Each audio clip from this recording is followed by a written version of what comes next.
Hi friends, welcome back to I'm Bhagya YouTube channel. Friends, ఈరోజు మనం దిగువ తిరుపతిలో ఉన్నటువంటి హరే రామ టెంపుల్. ఫ్రెండ్స్, మనం హరే రామ టెంపుల్కి తూర్పు ద్వారం నుంచి అయితే లోపలికి వెళ్తున్నాము. ఫ్రెండ్స్, మనం గుడిలోకి ప్రవేశిస్తేనే చుట్టూ ఉన్నటువంటి చెట్లు, ప్రకృతి అయితే మనకి ఆహ్వానం పలుకుతాయి. మీరు ఎప్పుడైనా ఈ గుడికి వచ్చారో కామెంట్ చేయండి. ఫ్రెండ్స్, నాకు ఈ గుడికి ఎన్నో మెమరీస్ అయితే ఉన్నాయి. 10th నేను తిరుపతిలో చదువుతున్నప్పుడు ప్రసాదం కోసమనే వచ్చేవాళ్ళం. అంత బాగుంటుంది ఇక్కడ ఈ గుడిలో ప్రసాదం. మీరు ఎవరైనా ఈ గుడిలో ప్రసాద ప్రియులు ఉంటే కామెంట్ చేయండి.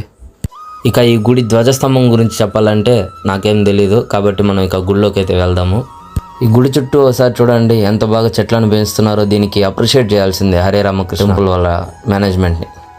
ఇక మనం గుడికి ఇటుపక్క చూసినట్లయితే గోవింద రెస్టారెంట్ అనేది ఉంది. దాన్ని చూడడమే కానీ మనం అయితే టేస్ట్ చేయలేం. మనలాంటి సామాన్యులు అయితే అసలు టేస్ట్ చేయలేం, ఎందుకంటే ఆ ధ్వజస్తంభం కంటే హైట్ ఉంటాయి రేట్లు అక్కడ. కాబట్టి మనం గుడిలోకి వెళ్ళి ప్రసాదం తినడం ఎంతో శ్రేయస్కరం. మనం ఈ మెట్లని గబగబా పైకి ఎక్కగా మనకు కనిపించే